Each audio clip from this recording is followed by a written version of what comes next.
It's Fun Friday, and your weekend has just begun. Woohoo!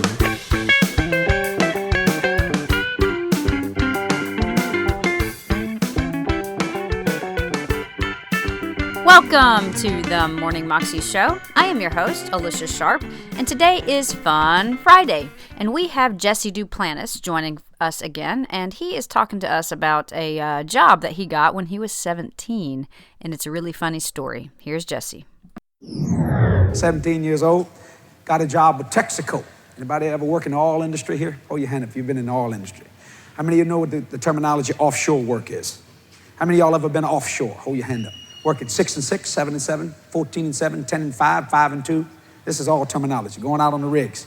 Well, when I was a kid, they paid good money. We'd go out there and work in the summer times and things like that so we could get some extra money.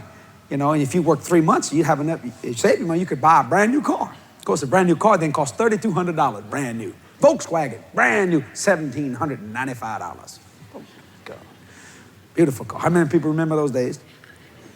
Yeah. How many people's forgot them? Yeah. All right.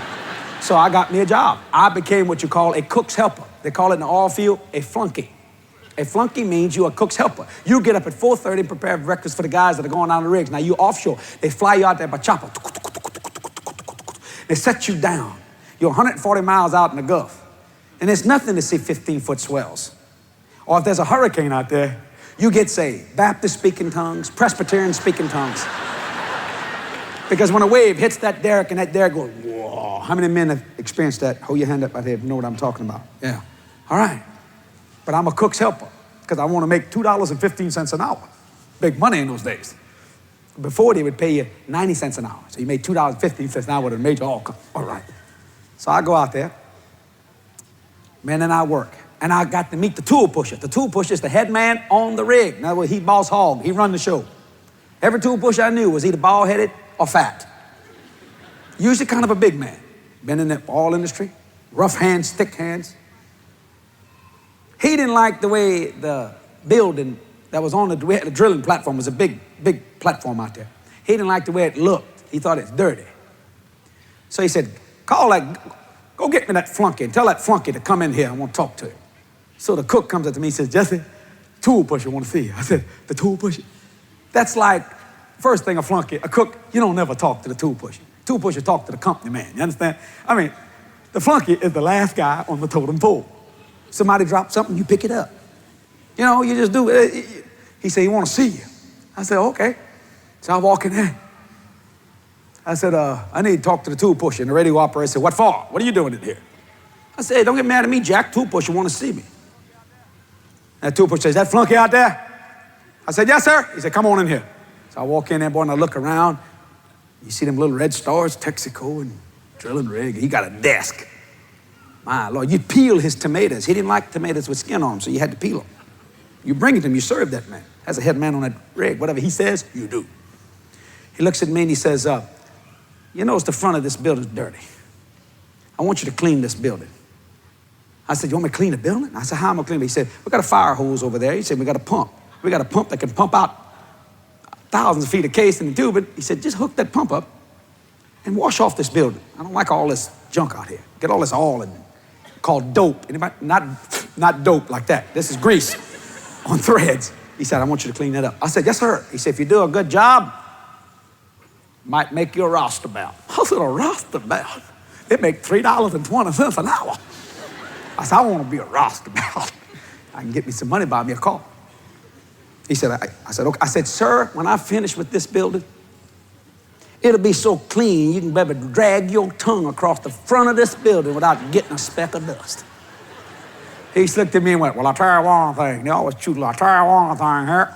We'll see about that, young man. So you think you can get that done this afternoon? I said, yes, sir. So I went back to the cook. I said, I ain't peeling potatoes today. I'm going to wash the tool pusher shack. Or we call it the shack in this building.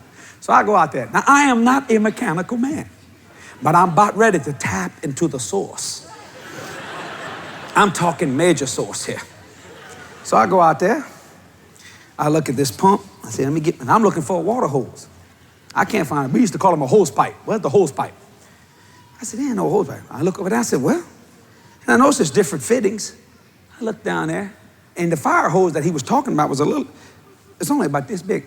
I went and found me a 5-inch fire hose. I took it off the wall. This thing is this big. I looked on that and I said, it fit this connection. So, man, I cranked that connection up. I think, well, I'll wash the building off. I'll try to do the best I can. I'm about ready to tap into the source. So I go over there, one of these roustabouts come on. He said, what are you doing? I said, I'm going to wash the building off. He said, with that? I said, yeah. He went, I got to see this. I got to see this. I said, listen here, man. I said, Tool Push told me to do it. He said, hey. He said, you want me to help you put that pump on? I said, yeah. He said, okay. And I know what he could think. Look at this idiot. But I'm 17 years old, got one hair on my chest. Boy, I'm ready. Got my hard hat on. I grabbed that hose, got a brass fitting on the end of it. I said, okay, put it on.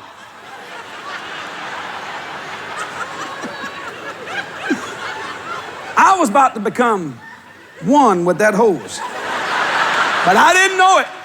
I was about ready to break the power of natural law. So the guy starts it.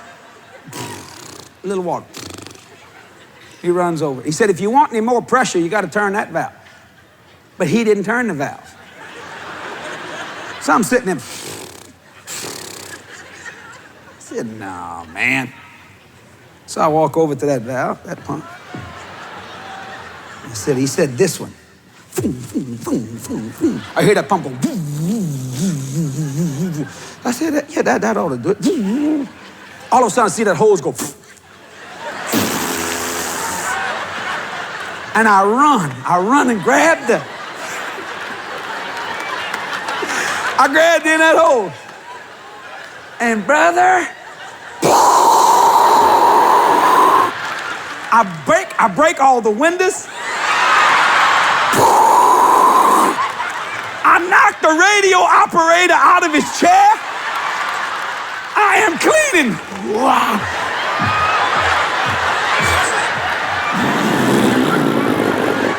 I mean, knocking dirt, mud. Then I hear the pump go, and I can barely hold this pump, this hose.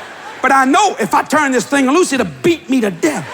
All of a sudden, the pump goes. I see the roustabout's laughing, but he ain't laughing no more. He runs over there, and when he touches the thing, the valve breaks. Boom! I mean, I'm getting hit, but I don't know how much pressure I'm holding. One man cannot hold a 5-inch fire hose. All of a sudden, I'm in the air.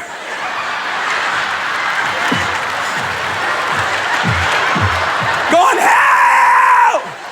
Help! I mean, enough of this thing to bust my brains out. Got me flipping, flopping. They don't know what to do. Man, this motorman comes running, takes a sledgehammer, starts beating that pump. And I'm going, ah! But people come out and knock him down.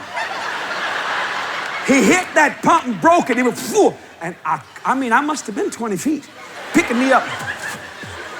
Bam! I come down, holding on to that.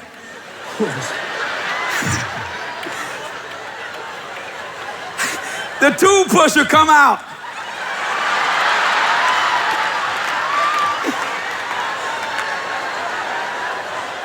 He looks at me.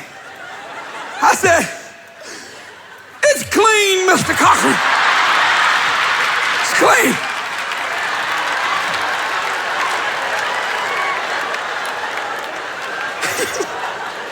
All the desks, the windows are knocked out. I blew all this. I mean, one man cannot. You ever seen 4 or 5 firemen on a hose light? And you see them doing this? You can imagine a 117-pound boy. But I didn't turn loose to that hose. I knew it would kill me if I would have. I do. She looked at me. He said, I'll tell you one thing. It sure is clean, boy. He said, but I'll tell you this. I asked you to clean the outside, not the inside. You know what I'm saying? I said, it broke. I didn't know what to do with it. Then that two-pusher started laughing. Here come the radio operator. He said, I never thought I would drown standing up. I mean, I cleaned that place. I said, what did you do? I tapped into the source. That's a true story, literally happened. Tapped into the source. You know, I became a friend of that two-pusher. I thought he was gonna fire me. That's it, get your bag, sack, get out, you're gone. He said, well, you did clean it. I said, Mr. Coggin, there ain't a piece of dirt on it. I said, just look at there, Mr. Coggin. He said, yeah, but Jesse, there ain't a window in it neither. He said, you almost killed that radio operator. And he grabbed me by the head and said, I never did like that radio operator in. He said, he's too smart for Rich. I said, yes, sir, he is. What he said? I broke the power of natural law. It picked me up, see? And in my next session, I'm gonna deal with how to control it. I know exactly where I'm at. See? Because you see, there's enough power stream in God, and some people get nuts with it. They're trying to get people saved, and before you know it, they're blowing everybody out the seats. But if it's controlled, it'll bring great service for people. It'll heal their sick bodies. It'll save their sick souls. It'll get people out the grave. It'll cause people to walk in divine authority. That was Jesse Duplantis, and you can find that clip on YouTube if you search under Jesse Duplantis, A Merry Heart Doeth Good Like a Medicine, Volume 3. You can also find out more information about him at his ministry website, jdm.org. Well, that is all I have for you today. Hope you have an amazing weekend, and I will see you again tomorrow, or actually on Monday, for another episode of Morning Moxie. God bless.